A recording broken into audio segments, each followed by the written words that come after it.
भगवान अखिल कोट ब्रह्मांड नायक श्री राधा कृष्ण के चरणारविंदों में शतकोटि नमन। मित्रों को, जिज्ञासुओं को, धर्म प्रेमियों को, ज्योतिष विज्ञान प्रेमियों को हर हर महादेव बम बम भोले नमः शिवाय। मित्रों,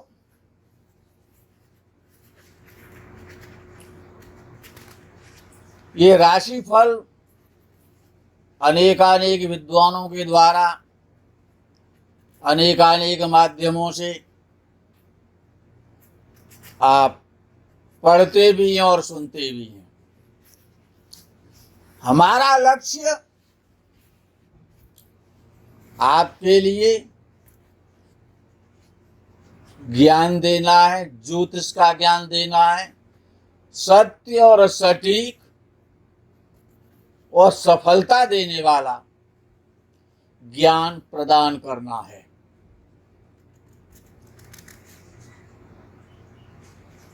क्योंकि कहा गया है, यदि आपके पास ज्ञान है और यदि किसी का उससे कल्याण हो सकता है, किसी का भला हो सकता है, किसी का शुभ हो सकता है, उस ज्ञान का वितरण करना चाहिए।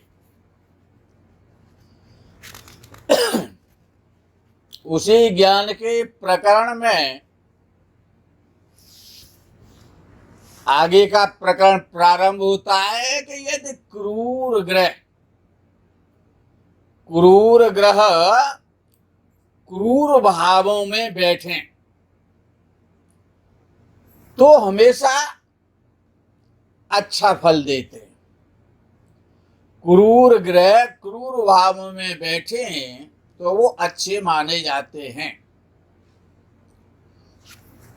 इसी प्रकार से सौम्य और शुभ ग्रह यदि शुभ भावों में बैठे होते हैं तो वो अच्छे माने जाते हैं। किंतु उनका क्रूर अशुभ भावों में बैठना ठीक नहीं होता है। किनका? सौम्य ग्रहों का। सौम्य ग्रह वक्री होते हैं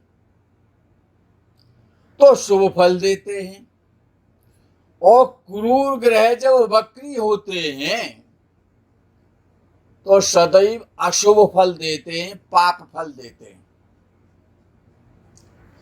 शुक्ल पक्ष में दिन का तथा कृष्ण पक्ष में यदि रात्रि का जन्म है तो पराशर महर्षि जी का ऐसा मत है कि वो उत्तम माना जाता है।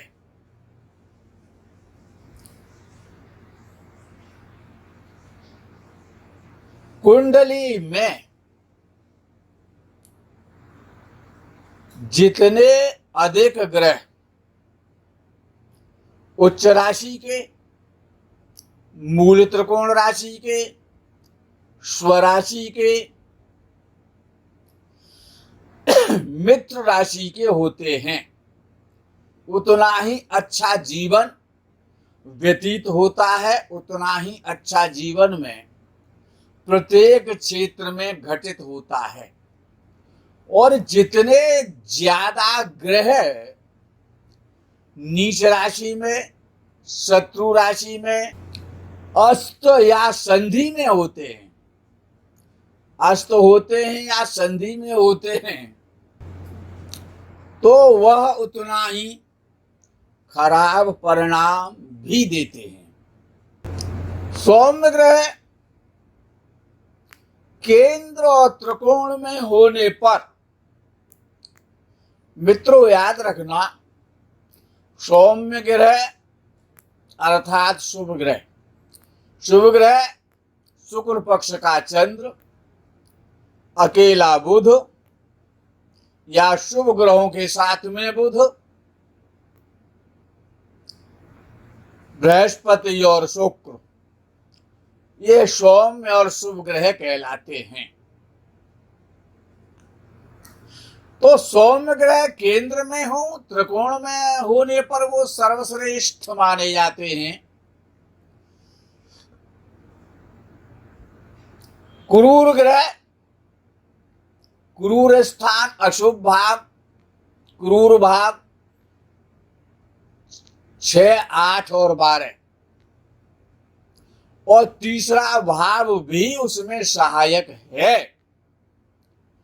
क्रूर ग्रह तीसरे भाव में, छठवें भाव में, 8वें में और 12वें में यदि है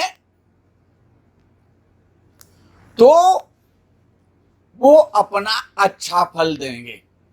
अर्थात क्रूर और पापक ग्रह क्रूर भावों में अच्छा फल देते हैं, शुभ ग्रह केंद्र और त्रिकोण में अच्छा और शुभ फल देते हैं। यदि और 11वें भाव में हर ग्रह शुभ फल देता है, इच्छाओं की पूर्ति करने वाला होता है और लाभकारी होता है प्रत्येक ग्रह। केंद्र और त्रिकोण का स्वामी एक ही ग्रह जब होता है तो वह ग्रह जातक के लिए योग कारक बन जाता है, विशेष शुभ हो जाता है। अर्थात 1, 4, 7, 10वां भाव का वो स्वामी हो, साथ ही साथ 1, 5 और 9 का भी यदि स्वामी वो बन जाता है कोई भी ग्रह, तो वो अत्यंत शुभ फल देता है। यदि कोई ग्रह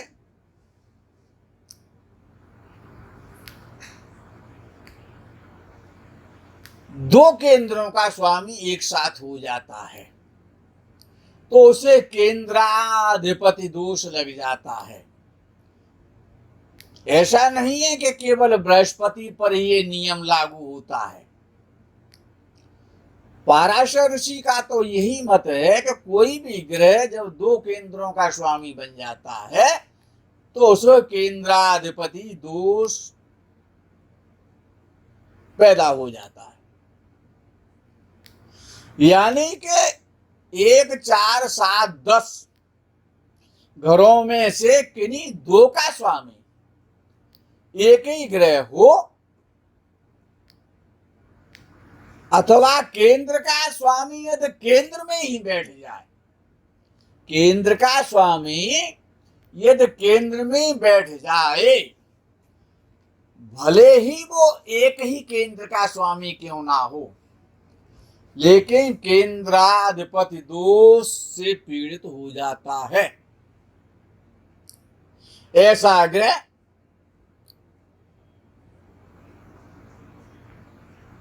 शुभ बली है तब भी जातक को विशेष फल दे पाने में असमर्थ हो जाता है। अर्थात उसमें 50% दोष आ जाता है, उसके फल में न्यूनता आ जाती है, शुभता न्यून हो जाती है। आगे का जो विशेष नियम है कि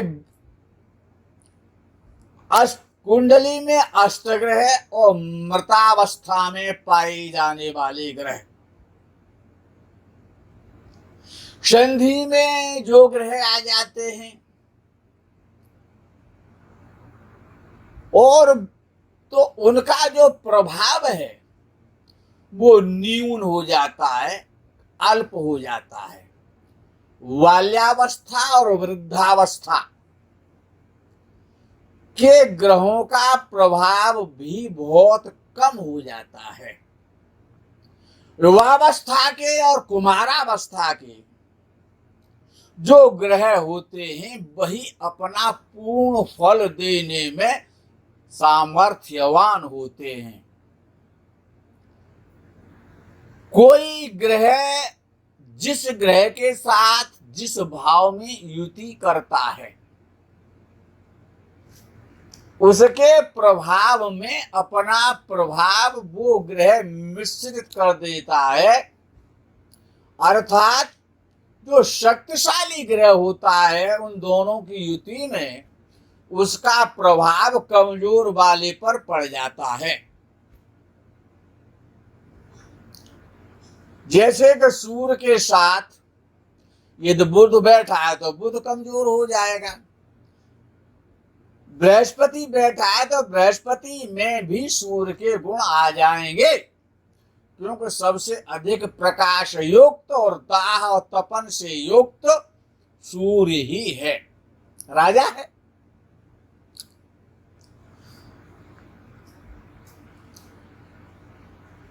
और उसका ही जो दृष्टि होती है उस ग्रह की, जिस भाव पर जिस ग्रह पर उसकी दृष्टि जा रही है, युति वाले ग्रह की, तो उसकी दृष्टि में भी दूसरे के साथ बैठे हुए ग्रह की जो युति हो, जो उसका प्रभाव है, वो उसकी दृष्टि में मिश्रित हो जाता है। यानी कि उसकी अपनी पूरी दृष्टि नहीं होती है, उसमें मिश्रण हो जाता है। यदि मित्र या सौम्य ग्रह की आपस में युति होती है, मित्र ग्रह जो होते हैं उनकी युति है, या शुभ ग्रहों की जो युति होती है, जैसे कि शुक्र बुध की युति है, या बुध बृहस्पति की युति है, शुक्ल पक्ष के चंद्र की युति है किसी शुभ ग्रह के साथ में, तो यह युति का जो दृष्टि प्रभाव होता है वो बहुत अच्छा माना जाता है। जिस ग्रह पर या जिस भाव पर वो युति पड़ती है, उसकी जो दृष्टि पड़ती है, उसमें बहुत अधिक ताकत अच्छाई करने की जीवन में पैदा हो जाती है। भावेश की दृष्टि यदि भाव पर हो तो उस भाव के लिए वो बहुत अच्छा फल देने वाला हो जाता है। अन्यथा भाव पर किसी शुभ ग्रह की दृष्टि हो तो भी भाव के लिए उत्तम फलदायी होता है। उस भाव की पावर, उसकी कैपेसिटी, उसकी सामर्थ्य बढ़ जाती है अच्छा करने की। किंतु भाव पर क्रूर या पापी ग्रह की दृष्टि हो तो भाव की जो बलवत्ता है, जो शक्ति है, उसके फलों में ह्रास आ जाता है, कमजोरियां आ जाती हैं, और उस भाव से संबंधित फलों में संघर्ष करना पड़ता है। भावेश का अशुभ स्थान पर बैठा होना भी भाव के लिए शुभ नहीं होता। भावेश का शुभ स्थान पर मित्र क्षेत्र में, स्वक्षेत्र में, उच्च क्षेत्र में बैठना भाव के लिए भाव वृद्धि का कारक बन जाता है। किंतु भावेश का नीच और शत्रु क्षेत्र में बैठना भाव के लिए अशुभ हो जाता है। लग्नेश का लग्न में बैठना या लग्नेश का त्रिकोण में बैठना सर्वोत्तम माना जाता है। उसका केंद्र में बैठना भी शुभ है, अथवा कम से कम वह ऐसे स्थान पर बैठे जहां से उसकी दृष्टि लगन पर जाती हो, तो वो अच्छा फल देती है।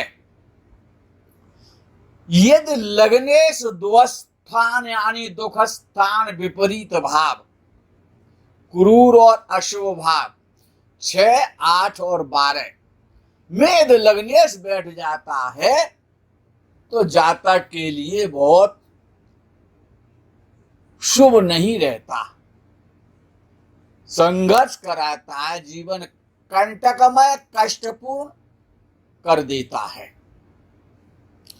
किसी भी भाव का भावेश अपने भाव से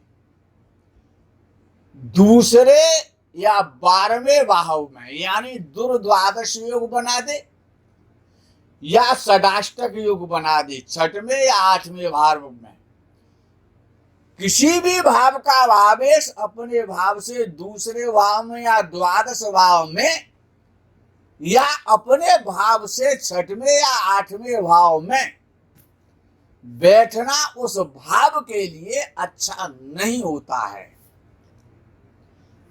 लेकिन नव पंचम यानी अब अपने भाव से 9वें और 5वें में बैठना या सम सप्तक अपने भाव से 7वें भाव में बैठ जाना, ये हमेशा सुफलदायी होता है। नव पंचम और सम सप्तक। लग्नेश का मित्रों याद रखना, पूरी कुंडली में लग्नेश सबसे अधिक इंपॉर्टेंट ग्रह है। लग्नेश का लग्न के अतिरिक्त और किसी भाव में बुध के साथ बैठना जातक के पौरुष पर प्रश्न चिन्ह लगा देता है। यदि ऐसे में शुक्र भी 6वें स्थान पर हो तो जातक नपुंसक और अल्पवीर्यवान हो जाता है। भावेश का भाव से या राशिश का राशिश से, मित्रों याद रखना, भावेश का भावेश से या राशिश का राशिश से यदि भाव या राशि परिवर्तन हो रहा हो तो बहुत अच्छा होता है। किंतु केंद्र का त्रिकोण से परिवर्तन सर्वश्रेष्ठ है। केंद्र से परिवर्तन श्रेष्ठ है, लेकिन केंद्र से त्रिकोण का परिवर्तन अत्यंत श्रेष्ठ है, बशर्ते कि भाव 6, 8, 12 में से ना हो। केंद्र का भाव से परिवर्तन ठीक है, बशर्ते कि 6, 8, 12 भाव ना हो। भाव से भाव का परिवर्तन औसत है, बशर्ते कि भाव 6, 8, 12 में से कोई ना हो। मित्रों, आज के प्रकरण में इतना ही। आगे के प्रकरण का इंतजार। हर हर महादेव, बम बम भोले, नमः शिवाय, जय गो माता की।